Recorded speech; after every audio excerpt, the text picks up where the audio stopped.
Twice every single day, an entire island vanishes. Not underwater forever, but swallowed by the sea, then released again just hours later. A medieval abbey rises out of the mist like something from a dream, surrounded by water one moment, standing on open sand the next. This is Mont Saint-Michel, and its story is stranger than most people realize. The story begins in the year 708. According to legend, the archangel Michael appeared in a dream to a bishop named Abbey, instructing him to build a sanctuary on a small, rocky, and completely inhospitable island. Abbey ignored the vision, not once, but twice. So, the story goes, the archangel returned a third time and pressed his finger directly into the bishop's skull. Abbey finally listened, and to this day, his skull, with what looks like a hole in it, is preserved in a nearby town, still shown to visitors as proof of the legend. What started as a small oratory grew into something far greater. In the year 966, Benedictine monks settled on the island, and construction began on a full abbey. Over the next several hundred years, builders kept adding to it, layer upon layer, until the structure became known as La Merveille, meaning the marvel. Somehow, workers hauled stone up a steep, wind-battered rock using nothing but boats, ropes, and raw determination, all while racing against tides that could kill them if they were careless. And those tides are exactly what make Mont Saint-Michel so extraordinary. The surrounding bay has the most extreme tidal range in all of continental Europe, with water levels rising and falling by as much as 46 feet between high and low tide. When the tide comes in, it doesn't creep in slowly. It can rush across the flat sand at the speed of a galloping horse, covering more than 3 feet of ground every minute. Locals have a saying about it: the sea returns faster than a person can run. This wasn't just a strange natural feature, it was also the island's greatest defense. During the 100 Years' War, English forces tried repeatedly to capture Mont Saint-Michel. They laid siege to it again and again. But between the thick fortress walls and a tide that could trap or drown an advancing army, the island never fell. To this day, Mont Saint-Michel holds the rare distinction of never having been successfully invaded, despite centuries of conflict between France and England. But the very same tides that protected it could also turn deadly for the unprepared.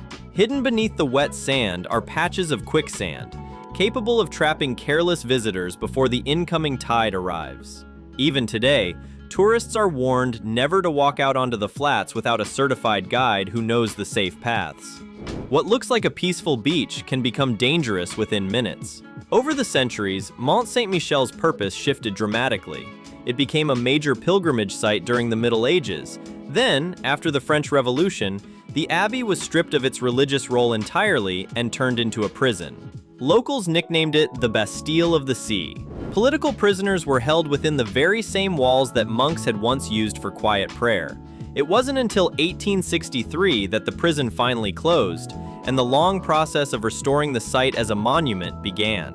In 1979, Mont Saint-Michel and its surrounding bay were added to the UNESCO World Heritage List, recognized as one of the most extraordinary combinations of nature, architecture, and history anywhere on Earth.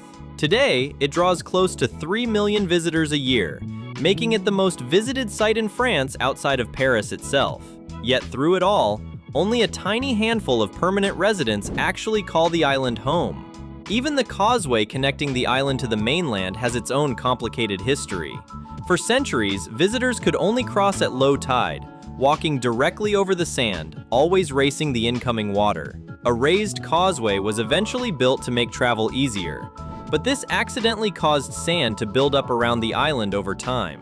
In response, the French government spent 200 million euros on a restoration project between 2006 and 2015, building a new bridge specifically designed to let the tides flow freely again and preserve the island's true maritime character. Mont Saint-Michel's silhouette has become so iconic that it has quietly influenced pop culture far beyond France.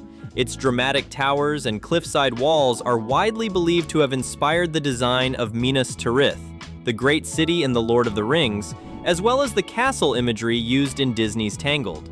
Most people who recognize those fictional cities have no idea the real inspiration is a tidal island in Normandy that vanishes and reappears with the sea.